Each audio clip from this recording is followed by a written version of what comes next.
하나님의 말씀 보겠습니다. 오늘 말씀은 창세기 38장 1절에서 30절까지 말씀인데요. 말씀이 긴 관계로 12절에서 26절까지만 읽도록 하겠습니다. 창세기 38장 12절에서 26절까지 말씀입니다. 제가 읽겠습니다. 얼마 후에 유다의 아내 수아의 딸이 죽은지라 유다가 위로를 받은 후에 그의 친구 아둘람 사람 히라와 함께 딥나로 올라가서 자기의 양털 깎는 자에게 이르렀더니 어떤 사람이 다말에게 말하되 내 시아버지가 자기의 양털을 깎으려고 딥나에 올라왔다 한지라 그가 그 과부의 의복을 벗고 너울로 얼굴을 가리고 몸을 휩싸고 딥나 길 곁에 나인 문에 앉으니 이는 셀라가 장성함을 보았어도 자기를 그의 아내로 주지 않음으로 말미암음이라. 그가 얼굴을 가리었으므로 유다가 그를 보고 창녀로 여겨 길 곁으로 그에게 나아가 이르되 청하건대 나로 내게 들어가게 하라 하니 그의 며느리인 줄 알지 못하였음이라. 그가 이르되 당신이 무엇을 주고 내게 들어오려느냐. 유다가 이르되 내가 내 떼에서 염소 새끼를 주리라. 그가 이르되 당신이 그것을 줄 때까지 담보물을 주겠느냐. 유다가 이르되 무슨 담보물을 내게 주랴. 그가 이르되 당신의 도장과 그 끈과 당신의 손에 있는 지팡이로 하라. 유다가 그것들을 그에게 주고 그에게로 들어갔더니 그가 유다로 말미암아 임신하였더라. 그가 일어나 떠나가서 그 너울을 벗고 과부의 의복을 도로 입으니라. 유다가 그 친구 아둘람 사람의 손에 부탁하여 염소 새끼를 보내고 그 여인의 손에서 담보물을 찾으려 하였으나 그가 그 여인을 찾지 못한지라. 그가 그곳 사람에게 물어 이르되 길 곁 에나임에 있던 창녀가 어디 있느냐. 그들이 이르되 여기는 창녀가 없느니라. 그가 유다에게로 돌아와 이르되 내가 그를 찾지 못하였고 그곳 사람도 이르기를 거기에는 창녀가 없다 하더이다 하더라. 유다가 이르되 그로 그것을 가지게 두라. 우리가 부끄러움을 당할까 하노라. 내가 이 염소 새끼를 보냈으나 그대가 그를 찾지 못하였느니라. 석 달쯤 후에 어떤 사람이 유다에게 일러 말하되 내 며느리 다말이 행음하였고 그 행음함으로 말미암아 임신하였느니라. 유다가 이르되 그를 끌어내어 불사르라. 여인이 끌려나갈 때에 사람을 보내어 시아버지에게 이르되 이 물건 임자로 말미암아 임신하였나이다. 청하건대 보소서 이 도장과 그 끈과 지팡이가 누구의 것이니까 한지라. 유다가 그것들을 알아보고 이르되 그는 나보다 옳도다. 내가 그를 내 아들 셀라에게 주지 아니하였음이로다 하고 다시는 그를 가까이 하지 아니하였더라. 아멘. 오늘 본문은 상당히 위치가 애매한 곳에 있습니다. 37장의 마지막은 요셉이 보디발에게 팔려갔다라고 서술하고 있습니다. 그렇게 되면은 37장에 이은 38장에서는 요셉이 보디발에게 팔려가서 있었던 일들을 서술해야 정상적이죠. 그런데 어쩐 일인지 요셉에 대한 이야기는 잠시 접어두고 갑자기 유다에 대한 이야기가 등장합니다. 그리고 39장으로 넘어가서야 요셉에 대한 이야기를 다시 시작합니다. 여기서 유다의 이야기가 갑자기 끼어 들어온 것은요, 창세기의 전체적인 주제와 밀접한 관련이 있습니다. 창세기의 가장 큰 주제는 하나님 나라의 시작입니다. 그리고 하나님 나라에 대한 약속입니다. 이 약속은 하나님께서 아브라함 때부터 주셨습니다. 하나님께서 아브라함에게 본토 친척 아버지의 집을 떠나서 지시할 땅으로 가라. 또 그것에 순종하면은 너의 민족을 창대하게 하겠다라고 하신 이 약속은요, 단순히 땅과 어떤 민족에 대한 약속이 아니라 타락한 에덴을 회복시키려는 하나님 나라의 회복에 대한 약속이었습니다. 그리고 아브라함, 이삭, 야곱까지 이제 장자에 대한 이야기들과 자식에 대한 이야기가 창세기에서 줄을 이루고 있는 것을 우리가 확인할 수 있는데요. 이것은 아브라함에게 하신 하나님 나라의 약속이 장자에게로 상속이 되는데 누구에게로 상속될 것인가, 또 어떻게 상속될 것인가에 대한 약속의 흐름을 계속적으로 이야기하고 있는 겁니다. 그래서 오늘 본문은 창세기를 계속 읽다가 보면 마치 하나님의 약속이 요셉을 통해서 흘러갈 것이 너무나 뻔해 보이는 장면 가운데에서 하나의 반전을 제시합니다. 아브라함으로부터 내려오는 약속이 유다를 통해서 흘러가게 될 것이다 라고 하는 것에 대한 하나의 반전이 되는 그런 본문이죠.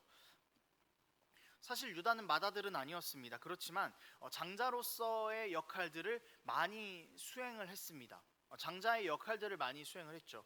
요셉을 죽이지 말자, 차라리 팔아버리자라고 제안을 했습니다. 또 애굽에서는요, 가족들과 요셉 사이를 중재하는 그런 역할을 담당합니다. 이런 점들 때문에 하나님께서는 유다를 통해서 약속이 흘러갈 것을 예비하셨을 것입니다. 오늘 본문은요, 약속이 흘러가는 현장입니다. 그런데 이 현장이 매우 받아들이기 힘든 이야기를 담고 있습니다. 본문의 이야기는 유다의 이야기를 그리고 있습니다. 역시 유다의 이야기의 핵심도 자식이 됩니다. 하나님께서 하신 약속이 유다의 자손을 통해서 흘러가게 될 것이기 때문이죠. 그래서 자녀를 낳고 낳지 않고의 문제는 하나님께서 아브라함에게 하셨던 하나님 나라의 약속의 흐름을 막느냐, 흘려보내느냐, 그런 문제로 해석이 돼야 된다라는 겁니다. 유다는 가나안으로 내려갔습니다. 거기서 아내를 얻고 자녀들을 낳았습니다. 첫째는 엘, 둘째는 오난, 셋째는 셀라였습니다. 시간이 지나서 첫째 아들 엘이 다말이라는 아내를 얻었습니다. 그런데 엘은 하나님 보시기에 악한 일을 행하여서 하나님께 심판을 당했습니다. 엘에게는 자녀가 없었습니다. 그 당시 고대 근동의 풍습에 따라서 동생이 자녀를 낳아서 엘의 대를 이어갈 수 있도록 해야 했습니다. 그래서 동생 오난은 형수인 다말과 관계를 맺게 됩니다. 그런데 관계를 맺기는 했으나 다말에게 씨를 주지는 않았습니다. 아마도 재산에 대한 계산이 있어서 그랬을 것입니다. 다말을 통해서 자녀를 낳으면 그 자녀는 형의 자녀이기 때문에 자신에게 돌아올 재산이 줄어들기 때문이죠. 이건 역시도 하나님 보시기에 악한 일이었습니다. 약속을 흘려보내야 되는데 그렇지 않은 거죠. 그래서 오난도 결국 죽임을 당하게 됩니다. 역시 자녀가 없었기 때문에 이제 셋째인 셀라에게로 그 약속이 흘러갔어야 했습니다. 그래서 셀라가 다말과 자녀를 낳아야 했죠. 하나님의 약속의 흐름이 방해받는 것에 대한 하나님의 일하심이었음에도 불구하고 유다는 모든 책임이 다말에게 있다고 생각했습니다. 그래서 유다는 셀라가 죽는 것을 원하지 않았기 때문에 다말에게 셀라가 다 클 때까지 잠시 기다려달라, 친정으로 가라라고 그렇게 이야기를 합니다. 사실 유다는 자신의 아들을 다말에게 줄 생각이 없었던 것이나 마찬가지였죠. 시간이 흘러서 양털을 깎는 축제일이 되었습니다. 유다는 양털을 깎기 위해서 딥나라는 지역으로 갑니다. 딥나는 다말의 친정이 있는 그런 곳이었습니다. 다말은 시아버지가 왔다라는 이야기를 듣고 시아버지를 만나러 갑니다. 다말도 유다가 자신의 아들을 나에게 줄 것이다 라는 생각을 하지 않고 있었습니다. 그래서 어떻게든 자신의 남편의 대를 이어주기 위해서 창녀 복장을 하고 길을 가던 유다를 속입니다. 그래서 유다를 통해서 자녀를 낳게 됩니다. 이 사건이 있을 때 유다는 다말에게 염소를 대가로 지불하기로 약속했습니다. 그리고 그 염소를 받기 전까지 담보물로 다말은 유다의 도장과 지팡이를 달라고 합니다. 이제 이 일이 있은 후에 유다는 창녀에게 염소를 주기 위해서 자신의 친구를 시켜서 염소를 전달하려고 했습니다. 그런데 창녀를 찾을 수가 없었습니다. 유다는 어쩌면은 이 창녀를 찾지 못한 것을 다행이라고 생각했을 수도 있을 것입니다. 그래서 더 이상 창녀를 찾지 않았습니다. 3달 뒤에 유다에게 다말의 임신 소식이 들려왔습니다. 자신의 아들을 줄 생각이 없었지만 어쨌든 명분으로는 여전히 다말은 자신의 며느리였기 때문에 불결한 행동을 한 다말을 화형시키라라고 그렇게 명령을 했습니다. 그런데 그때 다말은 내가 이 물건의 주인 때문에 임신을 했다면서 도장과 지팡이를 보여줍니다. 이 도장과 지팡이의 주인은 누구였습니까? 유다였죠. 이것을 본 유다는 할 말을 잃었습니다. 그리고 다말은 세라와 베레스라는 자녀를 낳게 됩니다. 그리고 베레스는 예수님의 조상입니다. 상당히 긴 이야기였죠. 조금 긴 이야기였는데 이 본문의 내용이 정상적인 내용이라고는 생각이 되지 않습니다. 하지만 이 가운데에서 하나님께서는 우리에게 분명히 은혜를 주고 계십니다. 여기서 우리가 주목해야 할 것은 이 자극적인 이야기가 아니라 이 가운데에서도 변하지 않는 하나님 나라의 약속의 흐름입니다. 유다는 하나님 나라의 약속의 흐름을 방해했습니다. 내가 사랑하는 자녀들을 다 잃을까 봐 두려워했고 하나님의 약속에 상당히 무책임했습니다. 이것은 하나님의 약속의 흐름을 방해한 것이죠. 그렇지만 어떻게 되었습니까? 결국 하나님의 약속은 다말을 통해서 다시 이어져 갑니다. 이것을 우리가 마태복음 1장에서 예수님의 족보 안에서 확인할 수 있습니다. 이렇게 나와 있습니다. 3절부터 보면은요, 유다는 다말에게서 베레스와 세라를 낳고 베레스는 이렇게 쭉 가다가 16절에서 그리스도라 칭하는 예수가 나시니라. 하나님의 약속의 흐름이 유다 때문에 위협을 받을 것처럼 느껴졌습니다. 그렇지만 하나님께서는 하나님이 하실 일을 행하셨습니다. 유다의 불순종 가운데에서, 무책임 가운데에서도 하나님께서는 자신의 약속이 멈추지 않도록 만드셨습니다. 약속의 흐름에 집중해서 본다면 우리는 이 본문을 읽고 마태복음을 접할 때 굉장히 놀랄 수밖에 없게 될 겁니다. 이게 된단 말이야? 라고 생각을 하게 되는 것이죠. 여러분, 하나님 나라는요, 하나님께서 이루어 가십니다. 이렇게 약속의 위협을 받았던 것이 사실은 한두 번이 아닙니다. 창세기에서 아브라함도 이삭도 야곱도 하나님의 약속의 흐름을 위협했습니다. 출애굽한 이스라엘 백성도 그랬고 불순종했던 이스라엘이라는 나라도 그랬습니다. 그러나 이 모든 위협들을 하나님께서는 다 제거하시고 결국 하나님께서 하실 일을 하셨습니다. 하나님의 뜻을 이루셨습니다. 그 약속이 끊어지지 않고 계속 흘러가도록 하나님께서는 일하셨습니다.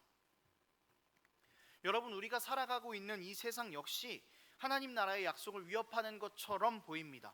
하나님의 실존을 위협하고 하나님의 살아계심을 위협합니다. 그러나 오늘 본문을 통해서 다시 한번 하나님의 약속의 흐름을 생각해 보니까 이 약속이 끊어질 리가 없다라는 것을 우리는 발견할 수 있게 됩니다. 이 자극적인 이 본문이 하나님의 나라의 약속이 진짜 이만큼 확실하구나, 이런 말도 안 되는 상황, 이런 막장인 상황 가운데에서도 하나님의 약속은 흔들리지 않는구나, 하나님이 이끌어 가시면 흔들릴 것이 없구나를 우리가 발견할 수 있게 된다라는 것입니다. 한 가지 더, 우리는 하나님께서 우리를 끌고 가시는 하나님의 방법을 발견할 수 있게 됩니다. 이 흔들림 없는 하나님 나라의 약속 안에서 유다는요 굴복했습니다. 26절 말씀 보겠습니다. 제가 읽을게요. 유다가 그것들을 알아보고 이르되 그는 나보다 옳도다. 내가 그를 내 아들 셀라에게 주지 아니하였음이로다 하고 다시는 그를 가까이 하지 아니하였더라. 유다는 자신이 다말에게 주었던 도장과 지팡이를 보고요 이렇게 이야기하죠. 다말이 나보다 옳다. 유다는 하나님의 약속 앞에서 완전히 항복을 해버렸습니다. 한 번 더 부정할 수도 있었을 것 같아요.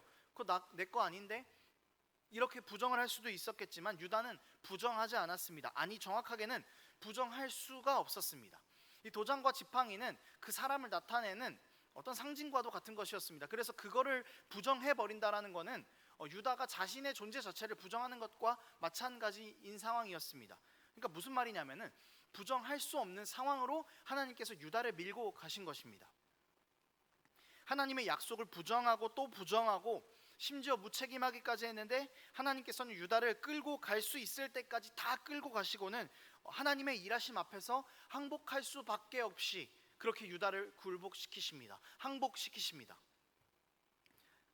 여러분, 하나님께서 자신의 백성을 끌고 가시는 방법은 어떻게든지 하나님의 편에 붙잡아 놓으시는 것입니다. 자신이 선택한 하나님의 백성을 하나님께서는 절대로 놓으시지 않으십니다. 만약 하나님께서 이렇게 일하시지 않는다면요 우리는 절망적일 수밖에 없습니다. 우리는 하나님을 배반하죠. 하나님보다는 세상을 더 사랑하죠. 하나님의 뜻보다는 내 뜻에 더 관심이 많죠. 내 삶을 내 기준에 옳다고 생각하는 것만을 향해서 행합니다. 그렇기 때문에 우리는 절망적입니다. 왜냐하면 그 길에는 사망밖에 없기 때문이죠. 하나님을 제쳐놓고 행하는 우리의 삶에는 사망밖에 없습니다. 그렇지만 하나님께서는 이런 우리를 어떻게든지 하나님 편에 붙잡아 두신다는 것입니다. 오늘 본문의 약속에 무책임했던 유다를 하나님께서 붙잡으셨던 것처럼 끊임없이 하나님을 배반했지만 결국에는 약속의 땅에 이스라엘을 인도하셨던 것처럼 예수 그리스도를 보내셔서 영원한 소망을 약속하신 것처럼 그렇게 하나님께서 우리를 끊임없이 붙잡고 계신다는 것을 기억하시기를 바랍니다. 그리고 우리는 그 하나님의 인도하심 앞에서 굴복할 수밖에 없게 될 것입니다. 우리는 하나님의 붙잡으심 앞에서 죄의 길을 걷지 말아야 합니다. 오히려 이렇게 고백해야 될 것입니다. 하나님이 옳으십니다. 하나님이 나보다 옳으십니다. 내가 죄인입니다 라고 고백하면서 그렇게 하나님 앞에 우리는 나아가야 할 것입니다. 말씀을 좀 정리하겠습니다. 사랑하는 여러분, 오늘 이 본문의 핵심은요 하나님께서 어떤 상황 가운데에서도 하나님의 일을 이루어 가신다라는 것입니다. 우리가 가능한 일일까 의심하고 우리가 하나님의 약속에 무책임할 때에도 하나님은 여전히 하나님의 약속을 이루어 가고 계십니다. 이것을 우리가 좀 신뢰할 수 있었으면 좋겠어요. 유다의 의심했던 그 모습들, 하나님의 약속 앞에서 무책임했던 그 모습들이 우리의 모습이지만 이제는 그것들로부터 돌이켜야 합니다. 하나님이 우리보다 오르시기 때문에, 하나님이 완전하시기 때문에, 신실하시기 때문에 하나님 나라의 완성의 약속은요, 이 땅에서 끊어지지 않습니다. 그 약속은 이미 하늘에서 이루어졌고 그대로 이 땅에서 동일하게 이루어질 것입니다. 이 땅에서 이루어지고 있는 그 과정 가운데 하나님께서 우리를 하나님의 백성으로 부르셨습니다. 죄인이지만 우리를 부르셨습니다. 그리고 여전히 우리를 하나님의 품에 꼭 붙잡고 계십니다. 하나님의 품 안에 붙들린 우리의 삶의 고백이 이 고백이었으면 좋겠어요. 하나님, 우리는 의심했지만 하나님은 오르셨습니다. 우리는 연약했지만 하나님은 강하셨습니다. 우리는 흔들렸지만 하나님은 우리를 끝까지 놓지 않고 굳건히 우리를 품에 안으셨습니다. 이 은혜의 고백들로 우리의 삶을 가득 채워갔으면 좋겠습니다. 때로는 의심합니다. 하나님의 약속이 온전할 수 있을까? 하나님의 약속이 정말 이루어질까? 때로는 고민하고요. 하나님의 약속을 붙잡지 않으면 우리가 현실에서 더 많은 것을 얻을 수 있는 것 같은 우리의 계산 때문에 우리는 그 약속에 무책임할 때가 있습니다. 그러나 오늘 본문을 통해서 우리가 완벽하게 깨달은 것, 여러분, 우리가 그렇게 한다고 해서 하나님의 약속이 흔들리는 것이 아닙니다. 오히려 우리가 하나님의 약속이 흔들리지 않는 것을 믿고 그렇게 하나님 앞에 더 겸손함으로 나아가고 하나님의 약속 안에서 책임감을 가지고 하나님의 약속이 이루어질 것을 반드시 신뢰하면서 그렇게 이 땅 가운데에서 하나님 백성의 참된 삶, 하나님께서 기뻐하시는 삶을 살아가기를 다짐하는 우리의 삶이 되기를 원합니다. 함께 기도하겠습니다. 하나님 아버지, 감사합니다. 우리가 하나님 나라의 약속을 맡은 자로서 무책임하게 살지 않고 하나님을 더 깊게 바라보는 우리의 삶이 되기를 원합니다. 때로는 우리의 연약함들로 인하여서 하나님의 나라를 바로 바라보지 못하지만 그러나 그 가운데에서도 우리를 놓지 않으신 하나님 끝까지 의지하면서 그렇게 주님의 약속을 붙잡으며 완전하신 하나님 의지하여 이 땅 가운데에서 하나님 나라 백성으로 하나님께서 기뻐하시는 삶으로 살아갈 수 있는 우리들 될 수 있도록 도와주시옵소서. 감사드리며 예수님의 이름으로 기도합니다. 아멘.